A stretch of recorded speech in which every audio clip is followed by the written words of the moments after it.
Father God, please let the words that come out of me, not of me, but of you. Let me touch somebody in this room. Let these gentlemen open up their ears and their hearts and listen to somebody who has gone through it many, many, many, many times and finally has come out the other side with your help. Just let me, reach one, and then they can teach another one. And all these things I pray. Amen.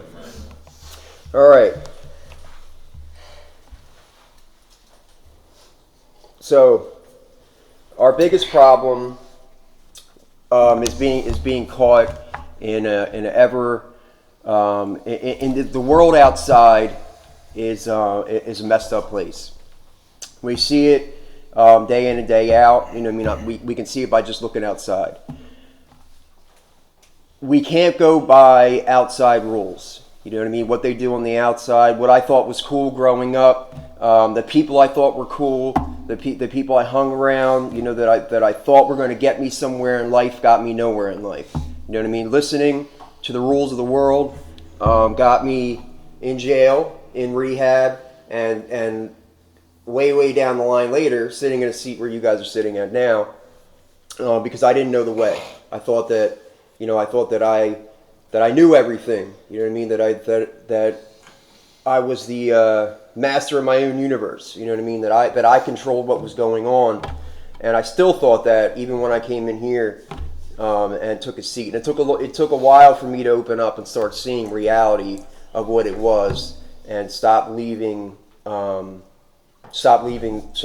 world into here, and leave the cool factor and thinking I was cool and the man and all these other ideas that I had in my head that got me nowhere for so long. I had to leave all that stuff on the outside and accept that my way didn't work and listen to somebody else. So we were caught in sin, which is our biggest problem. We were our own God, selfish, self-centered, all about me, whatever else you want to throw in there. Once we start to really look at the problem at hand for what it is, which is sin, we can start to address the core issue of it, which is idolatry, right? We worship drugs. We get involved in drugs and alcohol, and that becomes our God. We go full in, full out, you know what I mean, to the max. And it doesn't have to be drugs or alcohol. It could be shopping. It could be, waiting on Amazon packages, talking to a girl, whatever you put all your stock into. You know what I mean? Whatever that may be, that's what's gonna take you out. I've had many times where I stopped working on me, and all my as soon as I started talking to some girl, you know what I mean, everything that I was doing went out the window. Or I come in here with a girlfriend, you know what I mean, she's on the outside. All my energy's going into that. I'm trying to make her happy and all these other things while I'm in here, instead of just focusing on me and doing the right thing. And all that stuff will come later. You know what I mean? And sometimes, 9 times out of 10, she's not the one anyway. You know what I'm saying? I've been through this a million times over. And I know that I would drag people through the mud with me just because they love me, right? Just because I thought that if I had somebody by my side, everything would be okay.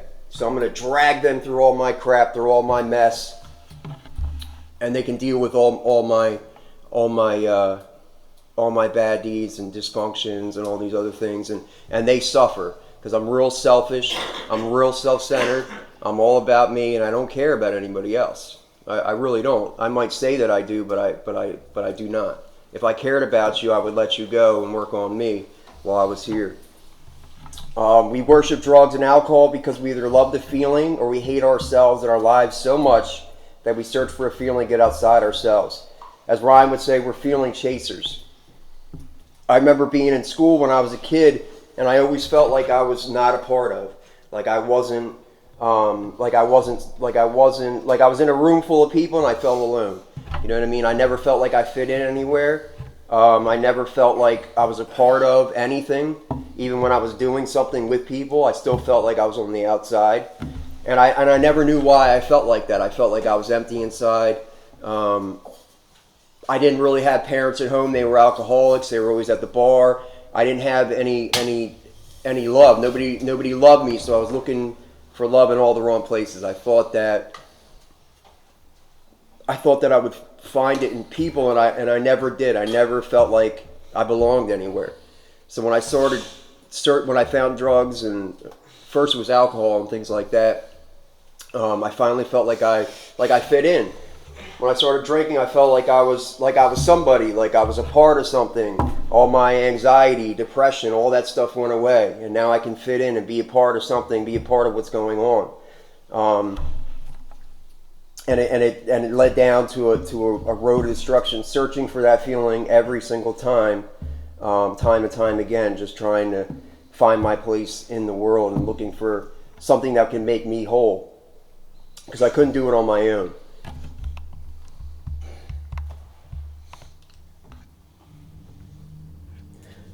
Proverbs 12:15, the way of fools seems right to them, but the wise listen to advice. We think that we're wise. We think that we know it all. We're prideful individuals, as men especially. Very prideful. We think we know everything, and we don't ask for help. We think that we're the wisest person in the room, but we're fools. You know what I mean? And this is, so I always want to stay teachable. I always want to remain teachable, honest, open-minded, and listen to others' advice. When I start thinking that I know everything, when I start getting that old attitude like I don't need anybody, I could do this on my own, that's what leads me right back out here. It might take a couple weeks, might take a month, but sooner or later it's going to happen. So you need people. We is one of the biggest things to focus on. We need each other to truly be set free. We have to accept help from others. Our pride, though, will tell us, no, you can control your problems. Your life is out of control because you're not trying hard enough. It's our very nature to rebel away from the idea that we need help in anything. It takes someone else to show us the way. What we need is community, fellowship, brotherhood, like we have here.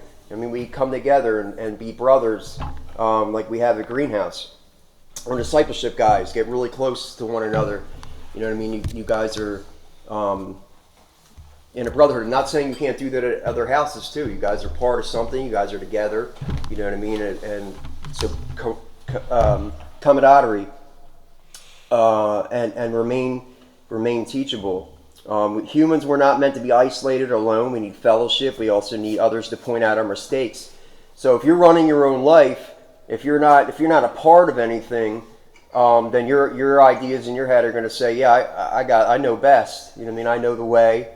I'm good to go. I'm going to go over here and do this. And they're like, yeah, it sounds like a great idea, because you're the only one listening to you. You don't have anybody in your life that can point out what you're doing wrong. You know what I mean? This is a great idea. Is it a great idea, Matt? Yeah, that's great. I mean, I'm my own critic. You can't. It's not that you need somebody to point out your own mistakes. You need somebody in your life that can say, "Yo, that's not a good idea. What you're doing is ridiculous, man." And I've had people. So a lot of the stuff that went through my head when I first got sober was, insane, because I was like, I still talked like I was from the street. I still cursed. I still thought that I had to fight. I still thought that if you chump me, I'm going to beat you up. Like all this crazy stuff that was in my head. And I had to have somebody sit me down and tell me like that I was like a child. I was like a 12-year-old kid lashing out. I never had any structural upbringing. My parents never showed me the way. So I was stuck as a 12-year-old. I had to be taught, and I had to learn all over. And to do that, I had to say I didn't know how to live. I didn't know how to live. I don't know how to live. You know what I mean? I felt like I was this big, but it was the best decision I ever made in my life, because I was able to be taught. I was able to be. You could teach somebody that's willing. You could teach somebody that says I don't know the way. Somebody who says I know the way, I got this. You can't teach them anything. That's why 90% of you guys, I let you go. I might show you some stuff here and there, tell you to do your chores, stuff like that, but I'm not going to get involved with somebody who is not willing and not ready to learn and be different and do something different. If you think your way's so great, I'm going to let you do it. And I've been there. I've done it. I came in those recovery houses, dude. I've done it. So many times it makes me sick to even think about it and go, like, I remember I got this attitude, and I really had no idea. I had no idea how to live. If I did, I wouldn't be in jail. I wouldn't be going to rehab. I wouldn't be sitting in a recovery house with guys like me telling me what to do. I peed on the floor, all this crazy stuff. I wouldn't be dealing with any of that stuff if I knew how to live right. Right? Powerlessness. This is the next point that I want to talk about. We must admit we are completely powerless over our problems, our situations. The sooner we accept this, the sooner we can ask for help. It's the hardest thing to do for ask for help. I know. I had a huge problem with this. This was the sticking point for me for 15 years. I ran my head into the wall because I wouldn't ask for help. I just wouldn't do it. I would do a la carte. They tell me to go to church, go to meetings, get a sponsor, do all these things, and I wouldn't do any of it. I would go to meetings, but I'm not speaking to anybody. I'm not getting my hand up. I'll go to church. I'm not talking to anybody. I don't want to learn. I'm just like going through the motions and picking out what Matt wants to do. Matt's going to do this. Matt's going to do that. And then I wonder why my life keeps turning the same way over and over and over again. It's because I'm still running my show. I'm still doing what I want to do over and over and over again, wondering why nothing has changed. Nothing has changed because I'm still in the equation. If you don't take yourself out the equation and say, hey man, I'm messed up. I can't do this on my own. Somebody please just tell me what to do. That's where I had to get. Somebody tell me what to do because I physically cannot do it on my own. And until you hit that point, nothing is going to change for you. Nothing. You might get a year. I've seen guys get years. I've seen guys get 2-3 years. Sooner or later, you will fall. This I guarantee you, 100%. The sooner we accept this, the sooner we can ask for help. It is the hardest thing to do for ask for help. We want people to think we have it all together. This is why God usually has us hit rock bottom, so we can accept help. Most of us will not accept help without losing everything. It's only then can we say, I've had enough, please help me. Even then, after we get a few meals, we get a few dollars in our pocket, we start talking to the girl, we get the shades on, right? We're the man. We're the man again. You can't tell us nothing. I've seen this too, over and over and over and over and over, and I've done it myself. I get a haircut, I get my weight up, I get a few dollars in my pocket. You can't tell me nothing. You know what I mean? Next thing you know, I'm in a recovery house thinking that I know everything. And it's the insanity of it when I look back on it, because it was me. The insanity of living like that, like I can see it now, but when you're in it, it seems like it's totally normal. You know what I mean? Until somebody points it out to you again, being together, somebody has to point out your mistakes. You know what I mean? Somebody has to say that you're an idiot.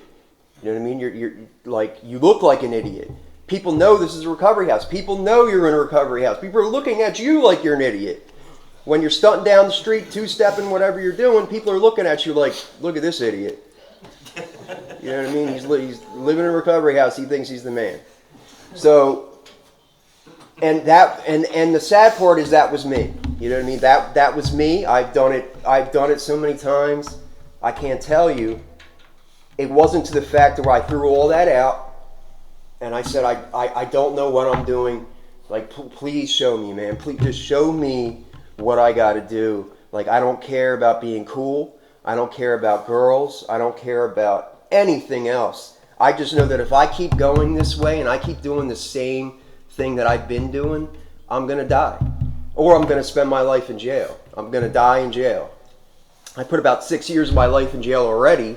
But I've met guys that have thrown their lives away and did time forever. There was a guy that was here. He was here for a little bit. He's a quiet guy. He was a nice guy. But he ended up, he relapsed. I can't say his name for anonymity reasons. But he relapsed. He went back out there. And then we get a letter in the mail saying that he was doing life in prison. So he He did meth. He thought this guy was following him. The guy wasn't following him. The guy was just trying to get home from work. He stabbed the dude in the neck. He ended up on State Road. The guy was in the hospital, so they're waiting to see what happens. So the guy dies in the hospital during surgery. He dies from the complications because he stabbed him in the artery. So now he's doing life in prison. Threw his whole life away. His whole life. And I knew this man. I shook his hand. I spoke to him. I tried to teach him, and he just couldn't get past. He thought he knew the way. He thought he could do it one more time. He thought that he had this thing. And this is what happens. And he's not the first guy. There's guys that came here that have died. There's a lot of them, actually. There's people that have died. There's people that are still stuck in addiction. There's people that are back in jail. It's nothing changes until you're willing to change. Nothing in your life will ever change until you are willing to say, like, I'm willing to do something different this time. I'm willing to stop saying that I know the way. I'm willing to stop say, hey, I got this. I can do this on my own. Once you leave all that stuff out the door and you remain teachable, remember what brought you in here. You know what I mean? That pain, that despair of when you first went to rehab and said, man, I'll do whatever it takes to get help.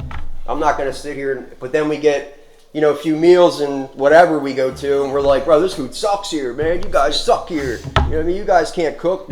I'm going to tell you, you feed us such little. But we were just on the street, like, smoking rocks, dude. You know what I mean? Now we're in here trying to tell the people that you're not feeding me enough. It's like the insanity of it, again. The insanity of this stuff is so bewildering. And again, I have done all these things. I was right in the crowd with the guys yelling at the cook who burnt the eggs this morning. You know what I mean? I did all that. I did all that stuff. And I was stuck, man. I was stuck. And I perpetually did this over and over and over and over and over again. And watched my life just dwindle by, watched myself get older, watched my hairline start going a little bit. I start losing some hair, my hair starts getting gray, and I'm looking in the mirror like, man, what happened, dude? I was just 20 years old here, man. I was 20 years old in recovery house. Now 15 years has gone by. Some of us way longer than that, and we still haven't learned. When is enough going to be enough? That's my question to you guys. When is enough going to be enough?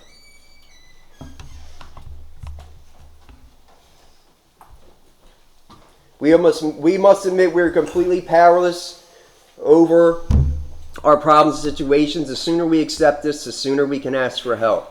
It's the hardest thing to do for ask for help. I probably already read this, but we're going to read it again. We want people to think we have it all together. That is why God usually has us hit rock bottom so we can accept help. Most of us will not accept help without losing everything. It's the only then can we say, I've had enough, please help me. This cycle usually has to happen a few times, sometimes twice, sometimes 3 times, sometimes 4 times. Like if you're like me, sometimes 30 times, you know what I mean, to where you finally are willing to do something different.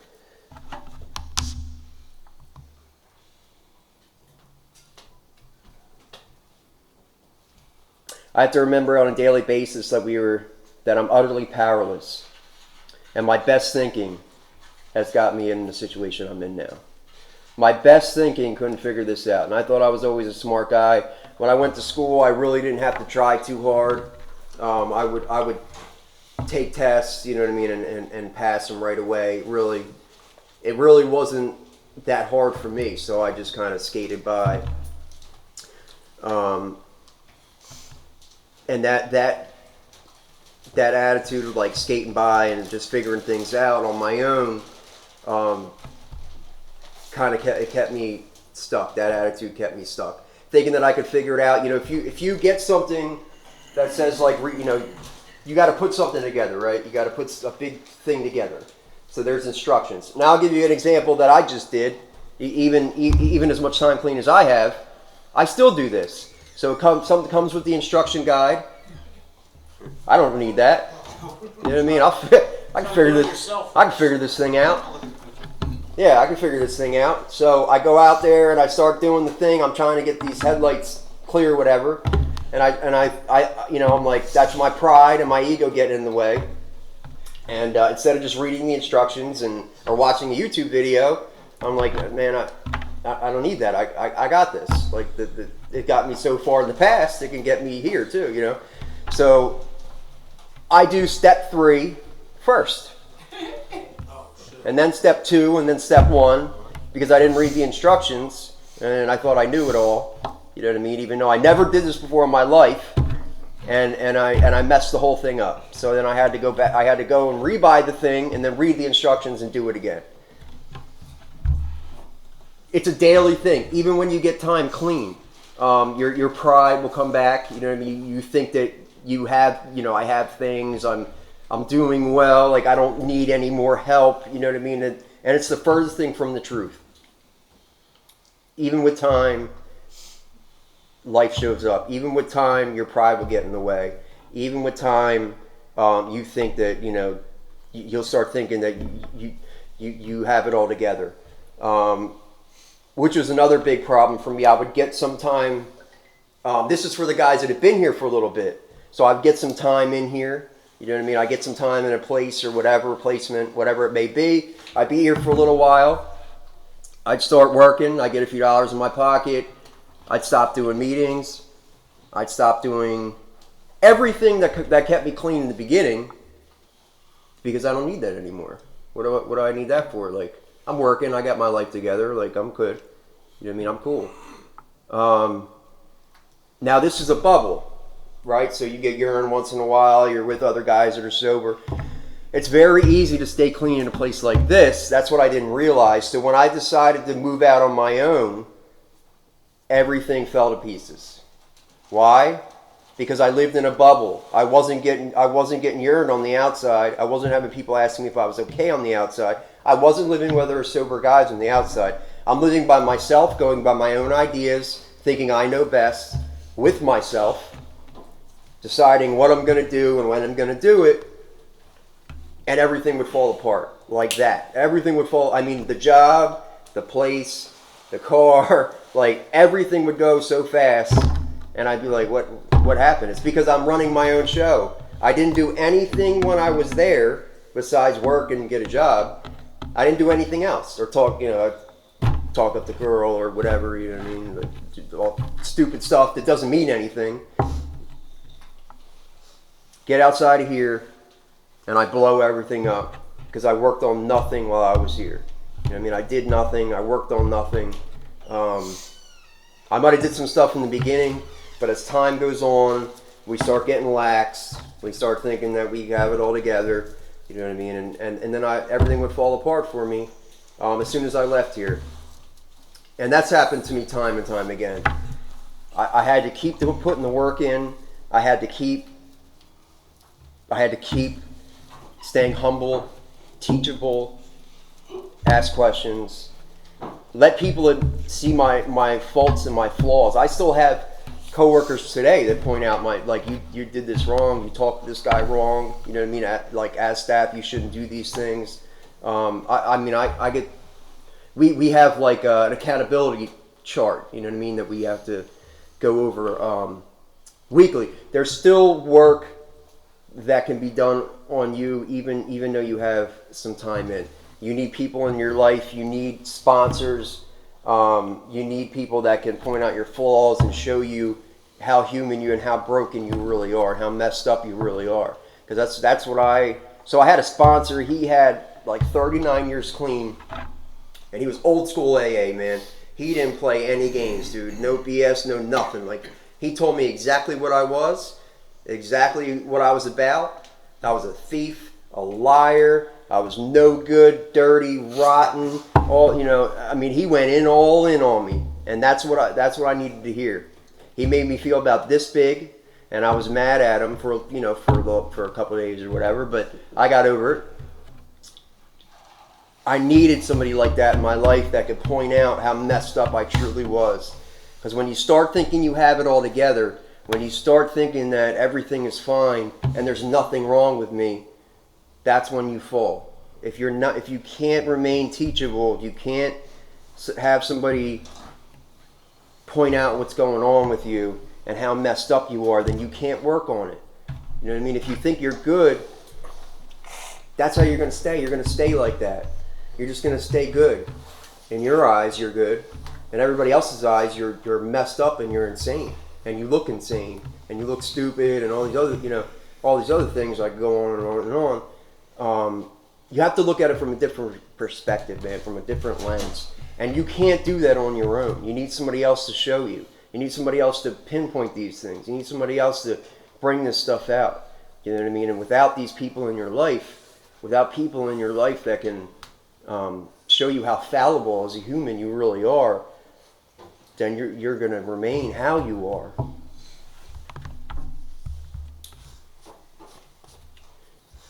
Remember that your way doesn't work. Remember that feeling of despair, I went over this a little bit, that you felt while using. Don't so easily forget that pain. The power of sin is strong. It'll have you thinking it wasn't that bad out there. All I need is a job and some money, or I could do this one more time. I can't tell you how many times, like, I'd start thinking how it wasn't that bad, you know what I mean? It wasn't that bad out there. Do I really need to be in a place like this? Do I really need a place like this? Like, I think I'm okay. Again, like going off my own decisions, and instead of running my decisions past anybody or asking any advice or anything like that, we're going to do things Matt's way without reading instructions, and we're just going to do whatever Matt wants to do.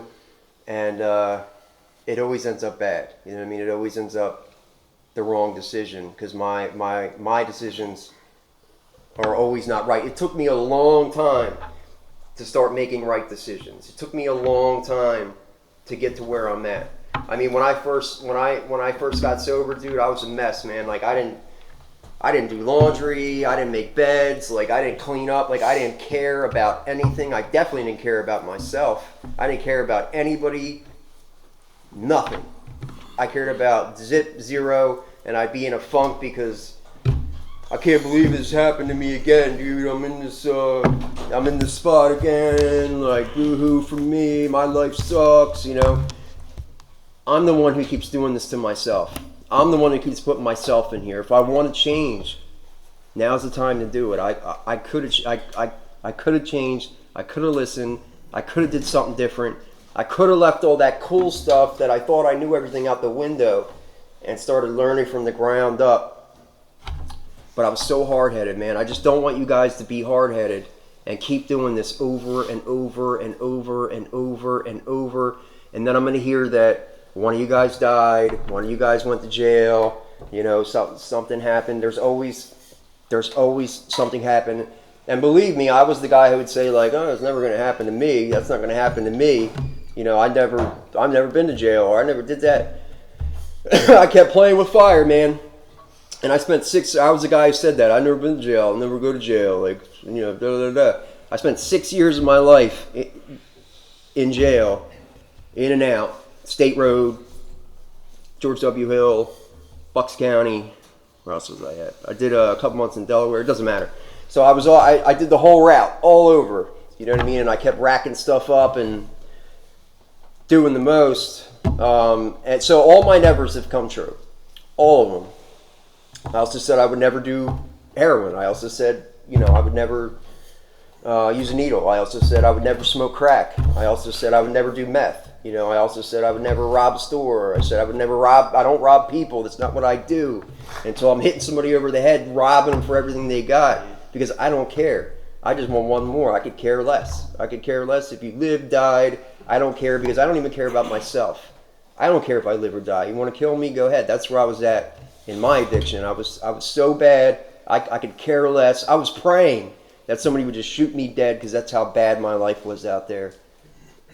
I didn't want to live one more day unless it was totally obliterated on drugs. That's the only way that I could get through the day being me, because that's how bad it was out there. And that's where doing this over and over and over again will take you, if you keep saying that my way works, I got this, I don't need any help, I'm the man, all these other things. The easiest people to work with are the people that are in despair. They come in, they know their way doesn't work. It's usually their first week or two sometimes 3 weeks. It really depends on the person. Some guys remain teachable and humble. You know what I mean? There's only a few. That's why the percentage of us is so small that will make it. The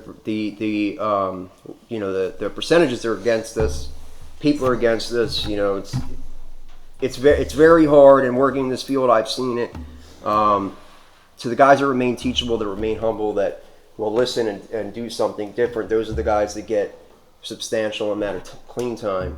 They're willing to look at all their flaws and all their defects and work on those things. Those are the guys that can get long term. You know what I mean? They get a closer relationship with God. They get they know they're fallible and messed up as a human being. They know that.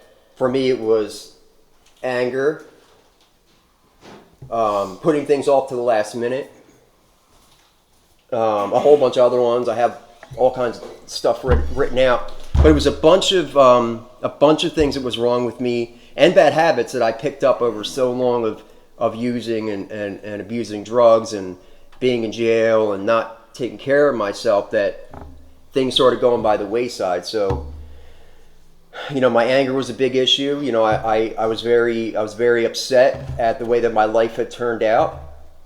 And I thought that, you know, if anybody bumped into me, like we were fighting, you know what I mean? Like that was my attitude, because of jail and being on the street and all these other things. Like it really messed me up to where I was just an angry person 24/7. Like really, I was angry at myself though. I hated myself and I hated the position that I kept putting myself in. That's who I was angry at. I wasn't angry at anybody else. I was looking for an excuse to tee off, because I was so mad at me for doing this so many times to myself and ending up in the same position. And I didn't know how it was going to get any better for me. I didn't know how anything was going to change. You know what I mean? I couldn't figure it out, but the only thing I had to do was stop trying to figure it out. That's the only thing I had to do. And I couldn't grasp that. I thought like I'm not doing this good enough. Like, why can't I do this right? You know what I mean? But I just had to let go and say, I don't know. Like, I don't know how to do this. Please. Like, somebody just please help me. You know what I mean? Like, so the people that come in like that, like I said, it's usually like a week or 3 weeks until we, you know, like Ryan says, get your money up or whatever. You know, you get your money up and, you know, you start talking to the girl, text it back and forth, and, you know, she's making you feel good, and you got a couple nice things, a couple nice pieces of clothing, you know, you got some food now. Like, man, I'm good, man. I'm just gonna chill here, wait for this county funding thing to be over, dude, and, you know, on to the next one. You know what I mean? Like, I've done that too, man. I've done it too. Burned everything up, used everything up, whatever I get for free, I'll take, you know. Just using stuff up and abusing stuff, you know, until it was all over, and, you know, I had to figure it out. That was me, Mr. Figure It Out. I'll figure it out. You know what I mean? And I want you guys to look at this thing differently. You know what I mean? It's not what you can do, it's what God can do for you. You cannot do this on your own. Humans cannot really help you. I can guide you. I can tell you what I did. I can tell you how to do things differently. You're going to have to ask God for help. God is going to have to work through you. You're going to have to get on your knees. You're going to have to pray. You're going to have to say that you are a sinful, messed up, disgusting, despicable human being, and your life has been so crazy and out of whack that you need the help of God to restore you. I never believed in anything greater than myself. I never believed that that anybody could help me. I never had anybody in my life that helped me. My father was a drunk. My mother is still a drunk. My father's probably still drunk, if he's still alive. My mother is in the same boat. You know what I mean? I never had anybody in my life to show me how to live right. I never could count on anybody but myself. I had to live on my own since a kid. I remember stealing stuff because we were so hungry at night. I had to steal stuff from me and my brother because we were starving. We had no food. My parents had their alcohol, but we had nothing to eat. We had no clothes to go to school. I had nobody looking out for me my entire life but me. You know what I mean? So I figured that I could get myself through this. I could I could figure this out and I could do this on my own. But it wasn't the case. This I cannot do on my own. This guy could never figure out. I had to ask people for help. Like John was like a father to me. He taught me. He sat me down. He gave me his wisdom. I wanted to know how he got 18 years clean. He was sticking needles in his neck. You know what I mean? He was down Kensington just like I was, doing the whole bit, homeless, in and out of jail. And then he has all this. I wanted to know, how did you get this, man? Like how can this happen for you? And he said, it's easy, dude. It's God. I admitted that my way didn't work. I admitted that I knew nothing. I had people in my life that showed me the right way, and I believed in something greater than myself. I knew that I wasn't the end-all, be-all, and that I couldn't control this anymore. And once he gave up that power, things started to change for him. Once he realized that his way didn't work, and he started to just look at things from a different perspective, instead of trying to figure everything out like we do. We're manipulators, man. We try to figure everything out, manipulate you into doing this for me, and this is how I want things to be done. You know, we're very good, man. We're very good at manipulating the system and manipulating people to do things that we want them to do. You step back and you stop doing that stuff and you look at it for what it is. You admit that you're powerless. You admit that something that you can change. You admit that God can help you through this. You can grow from that. You can grow from knowing nothing, like a baby, man. You get rid of all that crap, all that stuff you thought you knew, throw it out the window, and you grow. You know what I mean? I had to throw out everything that I thought that I knew, everything that the world told me, everything that I thought that I had figured out, I threw out, and I started from scratch. And I got the sponsor that told me like it was. You know what I mean? He was hard on me from the rip. I had somebody like him who pointed out all my crap and all my junk, and he brought stuff out of me that I didn't even know that I had deep down inside me. I hated my father. You know what I mean? My mother was more of a friend to me than anything. I still had mommy issues and daddy issues and all kinds of stuff going on from when I was a kid. You know what I mean? That I buried so deep down inside of me I wouldn't let out. A lot of us are messed up. A lot of us have a lot of stuff going on. You have to work on these things. You know what I mean? You have to work on these things. This is the perfect time to do it, man. Start working on something. Start doing something different. That's all I ask. Start looking at something. Start looking at this thing different. It's not about how much stuff you have or how cool you think you are, even though I like stuff like anybody else, dude. I like stuff. We all like stuff. It makes life worth living. You know what I mean? You make money. You should be able to buy what you want, right? You should be able to buy what you want if you make money. I get that. Now, there's a difference between having nice things and buying things here and there, saving money, working on your credit. These are all the things that I had to do. Work on your credit. Stop buying all kinds of crap you don't need. Work on your credit. Save your money.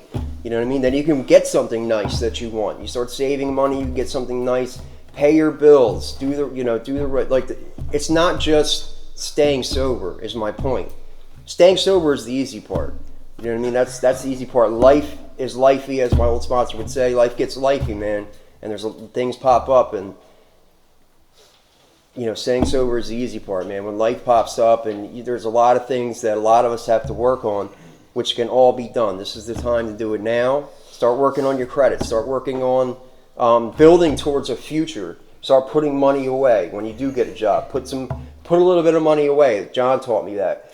Even if it's $10, $20, start sticking that stuff to the side, dude. By the time that I had like 3 years, dude, I had like $8,000 saved up just from putting a little bit away here and there. I put a little bit of money away. I had enough money to where I was able to fully restore my license, even though I owed like $4,000 in fines and all this other crap to get it back. I had the money to do that, to where I was like, here, take it. You know what I mean? I had the money to do that. I had the money to put half down on a car, you know what I mean, cash, here, take it, to where I was able to negotiate the price. I worked my credit up. My credit was a 401 when I first came in here. My credit I know, it was ridiculous, dude. I couldn't even get a cell phone. I couldn't get anything. They were like, dude, you're not getting nothing here. You know what I mean? You're nuts. Like, I went to T-Mobile, and they were looking at me like I had 3 heads. They were like, dude, we won't give you anything, dude. Nothing. They were like, you better go down to Metro PCS and get one of them phones. So I had to go down there and get one of those phones. They gave me one for free. But like, my life was so messed up, dude. I blew it up. I blew everything up. Everything I had, I blew up. I made, so I had nothing. I had to start from the bottom and relearn how to live life over again. And credit and all these things. So I had nobody backing me. I didn't have rich families. If I did, you probably wouldn't be in a place like this. You know what I mean? I had nobody that was going to say, "Oh, Matt, you want a house? You can use my credit. You want a car? You can use my credit." I didn't have anybody in my life that was going to do that for me. So I had to work on all these things myself. You know what I mean? This is the time to also do that to you guys that have some time clean. Start saving money. Start working on your credit. Start doing the right thing, man. Start being a grown-up, an adult. These are what adults do. To the other guys that are just getting here, do something different. You know what I mean? Your way doesn't work. If you haven't established that yet, let's establish that now. Your way doesn't work. If it did, you would not be sitting here in this seat listening to me ramble on and on. You wouldn't. You would be out there in the world doing your thing. But you're here. Your way doesn't work. Remember that. Remember the despair of what it was like going in there. Don't forget so easy. You get a couple things. I have been there. Get a couple things and you forget. You forget how bad it really was that brought you into a place like this. That brought you into rehab. Don't forget that pain. Don't forget that despair. You have to remember these things. It's so easily we forget, man. I just want to go over a couple verses that I picked out. So the first one I already said, Proverbs 12:15, the way of the fool seems right to them, but the wise listen to advice. We listen to our own advice. We listen to our own counsel. Like I said before, you're going to get your own counsel. And your own counsel is going to get you everything that you already have gotten over and over and over again. You're going to keep doing this. You're your best counselor. You're going to repeat this cycle forever, until you die or whatever. 1